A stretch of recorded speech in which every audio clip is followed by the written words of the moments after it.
So how do you cause something to go from the future to the past? If I were at an intelligence agency and I heard there was a guy with the highest IQ ever recorded who was contradicting the liberal establishment agenda, I'd probably have a file on that guy. Have you had any run-ins with the... Some interest has been shown. Most of us have an IQ of 100, score in the 140 range, and you're in the genius to near genius category. 195 to 200, well, you're talking 1 in several billion people. Now, historians figure that Einstein and Franklin scored about 160, Darwin 165, Galileo 185, Isaac Newton 190. That means Langan could possibly be the smartest person in the world. So for those of us who have an IQ that's a little bit lower than yours, I'll admit it, with no false modesty and no undue confidence, the first question we have to establish: does God exist? Yes. The reality has an identity, okay? The identity is that as which something exists, okay? Matter of fact, when you say the word reality, you're naming an identity. You're identifying something, this. I'm smiling because your answer on this is so beautiful. It just reminds me of Moses at the burning bush. And Moses at the burning bush says, "Who shall I tell the people that you are?" Talking to God. And God says, "Tell them I am that I am." That's right. I am identity itself. I'm being himself. That's exactly right. That's what the ctmu says. It just comes up with the mathematical structure that you need to build a reality out of that. You see? So you come up with that identity and then you search it for its properties. You see, once you've built the preliminary framework, then you start deducing the properties of this identity, and you find out that those properties match those of God as described in most of the world's major religions. The reality isn't just geometric, which is what Einstein thought it was, nor is it just linguistic. It's a blend of the two, right? Russell saw it as being linguistic. Einstein saw it as being geometric. Okay, so I decided that reality must be logico-geometric, putting the two of them together. And of course, then I realized, well, I've got to put together a theory, construct a theory, in which reality is actually logico-geometric. And so that's where the ctmu came from. And the ctmu is the cognitive theoretic model of the universe. Cognitive theoretic model of the universe. This is your theory of everything. My theory of everything, and it's all in the name. If you take a good close look at that, you've got cognitive theory, and of course you know a theory is a kind of language, theoretic language, okay? And then you've got cognitive theoretic model, you've got a model, and then you've got universe. You've got a language, you've got a universe, and then the model is the mapping between them. ctmu says those are all the same thing. All of those terms, all of those properties are distributed everywhere over reality.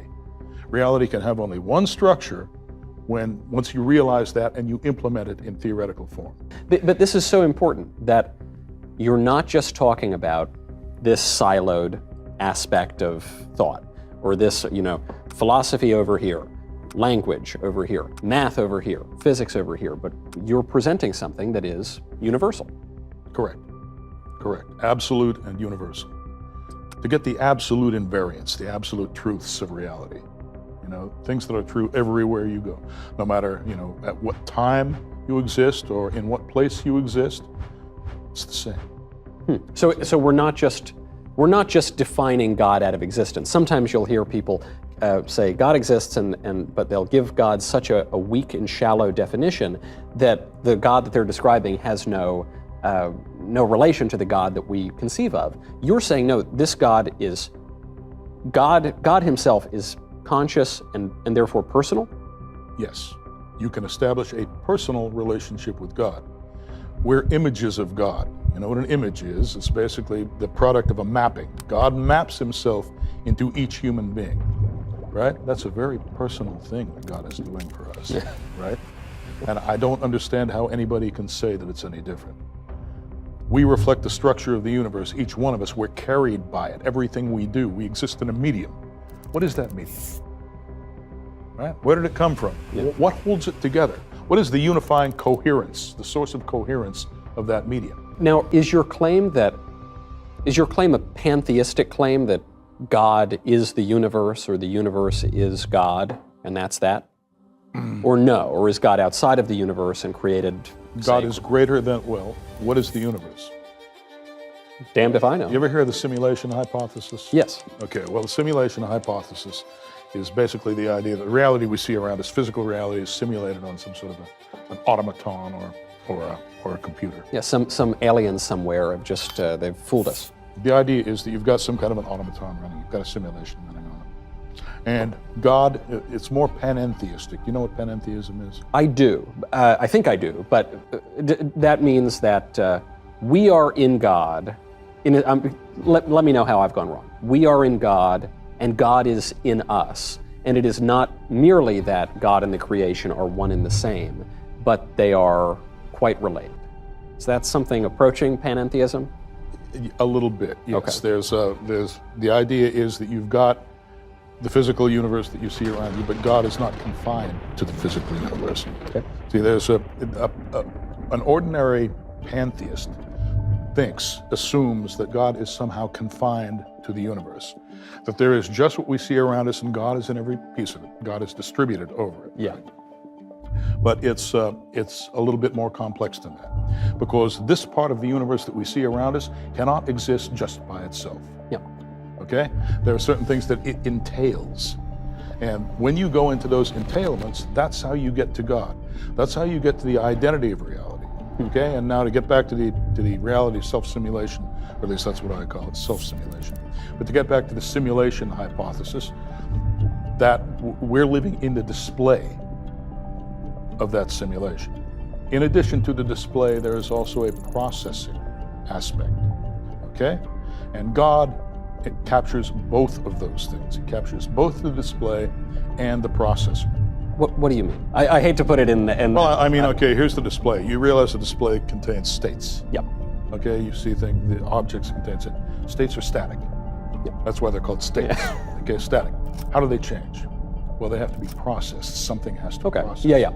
And in the calculus, for example, those are tiny little infinitesimal intervals, okay? But they are not actually contained in the states themselves.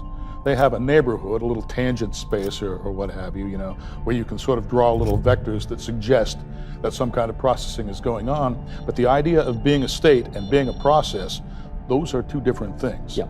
In the ordinary way of looking at it, okay? It turns out that you can't properly describe reality and causation at all unless you put those things together somehow. And that's what it takes God to do, okay? God provides the processing functionality for your state. You have an internal state, an external state. You're a material human being, right? Like to explain how that is changing through time, and maintaining its coherence through time, even as it changes, that's what you need God for. Yeah, I certainly agree with that entirely. And so I might not be sophisticated enough to parse all of the quibbles that there might be, but broadly speaking, as a Christian, so much of what you're saying resonates as obviously true for me. The idea that, well, I'm a member of the body of Christ. The idea that God creates the world in this great act of love, this great act of charity. Self-love. Well, self-love. Don't forget, you're an image of God. Right. So in loving Himself, God loves you. And you're supposed to love God back. Right. And this ties into something like the Trinity, right? The idea that God is three persons in one divine unity. So all of this is making a lot of sense to me. So now, how do I make sense of consciousness? Well, it turns out that in order to quantize that theory that I was talking about, that theory of identity, where you've got the display and you've got the processor, and it's handling both. It turns out that in order to handle both of those things, you need a certain kind of quantum. That quantum is called an identity operator. God is the identity. So obviously these little quanta, they have to be, they're doing things, they're processing, so we can call them operators, right? They are identity operators. Okay, the identity operator basically it takes input from the outside world, recognizes it or accepts it using syntax, processes it, and then returns it to the world as external state. Okay, so things come in, then they're processed, right? There's throughput, which is, you could call that the subjective or internal state of the identity operator, and then it's returned to the external universe. So what I'm saying is that's consciousness. And I'm saying that consciousness exists in every part of the universe because those are the quanta. That's what I'm asking. Are you telling me that this table is conscious? In that sense, yes, generically conscious. But it's relying on our consciousness to do it. There's levels of quanta, okay? These are tertiary quanta. They're all put together using physical localistic forces, right? But those are underdeterminative. They don't fully determine what happens. Why? The Heisenberg uncertainty principle, for example, it tells you that, the quantum rules, they're probabilistic. Right. They don't actually determine events, okay? So what determines events? We do. We don't know how we do it, but we do it. When everybody's will is put together, we're all creating the best possible universe we can for ourselves. And God is what harmonizes all of our different perspectives and makes things happen for all of us at the same time. And if we were doing things correctly, this would be the best of all possible worlds. Sadly, however, we oftentimes make mistakes. And that's what we have to get out of doing, but we can't get out of doing it until we understand what reality is, what we are, and what the relationship between those two things is. Do we really do much of anything at all in the sense, do we have free will? Yes, we do. We have to have free will. Basically, what you've got is you've got a bunch of quantum fields in superposition, and then those fields consist of little fluctuations, little quantum fluctuations, right? Where is the fixed array? We were talking about a manifold, right, with a bunch of zero-dimensional points, okay? Those two things are not compatible, okay? Quantum field theory and that fixed array manifold where you can parameterize all of the causal functions using the manifold, that doesn't work, okay? Those two things don't fit together.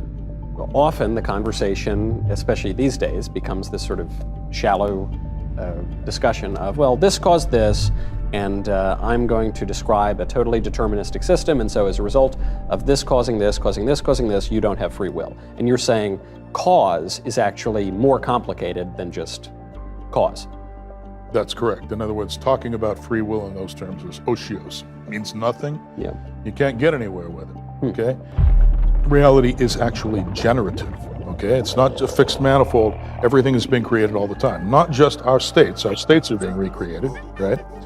I can cross my legs, I can uncross my leg. That's the changing state. Yeah. But the medium around us is changing. When I look at you, I'm seeing Michael Knowles, okay? I'm seeing you sitting there. But that means that I'm seeing your boundary. I'm seeing what distinguishes you from the external environment, right? There's a medium around you. So I have to be regenerating that at the same time as I'm regenerating your state in my head, okay? When I say regenerating, there's a reason I'm doing that. I could also say I'm recognizing Michael Knowles, I'm recognizing your state right now, but I'm also recognizing the state of the medium around you, because otherwise I wouldn't be able to distinguish you from the medium, and you wouldn't exist at all. Right, right. Well, it's sort of like a little baby, right? Has trouble recognizing the limits of things and recognizing what some individual object might be from, the glass on the table. They have trouble distinguishing those things. Precisely. Yeah. Okay, the baby has to learn to distinguish those boundaries. And it has to receive the right visual cues at the right age so that it can actually learn how to do that. Yeah. So now we're at metacausation. So what does metacausation Causation works from past to future, okay? Metacausation works from past to future and from future to past in a closed loop. It's called a conspansive cycle. So that's basically what we have to do to quantization in order to make causality work. And of course, when I say causality, I mean metacausation, okay? So how does... Because ordinary past to future causality, parameterized by a fixed array, that doesn't work. So I get past to future. This seems pretty simple. I pick up the glass of water, I put it over here, and now I remember 2 seconds ago that water was over here, and then I caused it to go over there. Right. So how do you cause something to go from the future to the past? Can't go anywhere unless there's some place for it to go. Yeah. In the universe, everything changes with time. You're actually, in the theory of relativity, for example, all the points are events. Yep. Okay, and that means that there's a time parameter involved.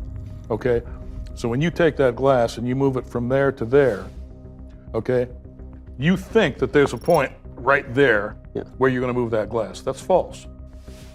Okay, the point to which you are going to move that glass is actually in the future. When you pick up that glass, it's still in, you understand what I'm saying? Yes, okay, that makes sense. Getting back to God, guess we're always trying to get back to God. God is outside of time and space.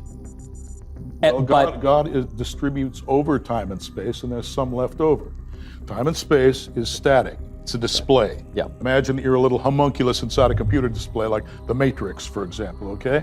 God not only distributes over that, but there's a whole other domain where God exists.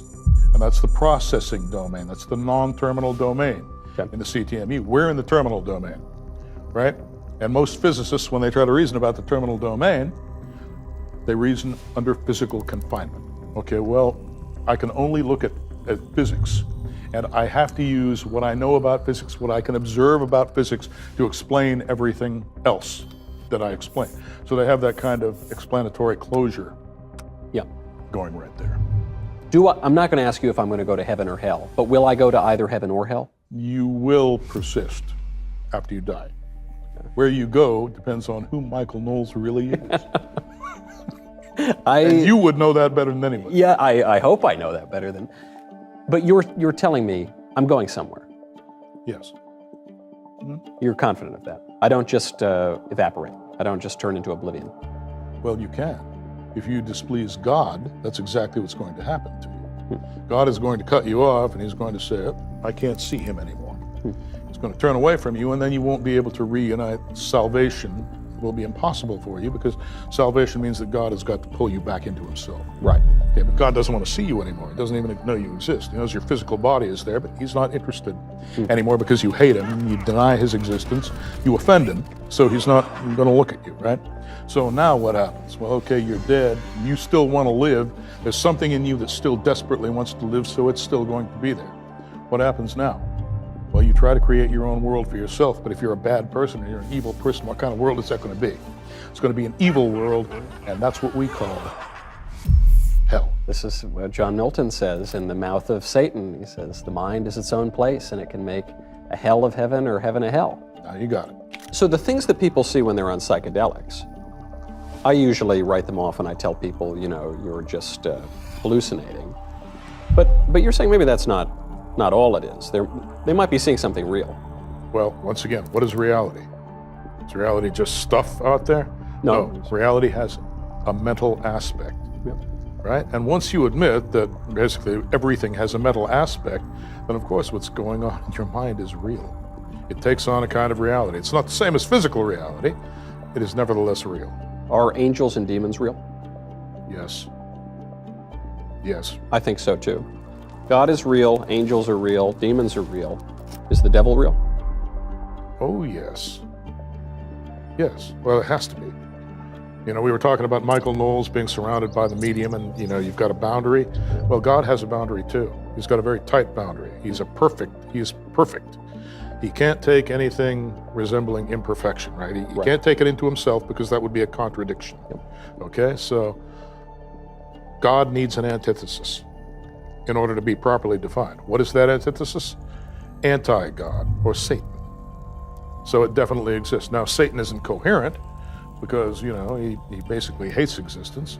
Nevertheless, he gains coherence through human beings, through secondary tellers, as they're called in the CTMU. In other words, Satan can nucleate power structures, for example, things like corporations and governments, where you've got people in there that can be acquired as resources, and there's a kind of skeleton, a corporate organization, a governmental, organization that's holding them together, holding them in place, that can be exploited by Satan. So you're not describing Manichaeism. You're not saying there's God and then the opposite of God, and there's some maybe equivalence between the two. You're saying that God, obviously there is an antithesis. Christ has an antichrist, but that it's incoherent. Are you saying that he sort of that the devil sort of lacks substance, or that's why he needs the humans? I'm saying the devil lacks coherence. Coherence is what brings everything into superposition, right, with itself. In other words, it allows something to, this is going to sound a little bit paradoxical, allows something to communicate non-locally with itself, right? All of its possible states are in superposition. They exist all at once.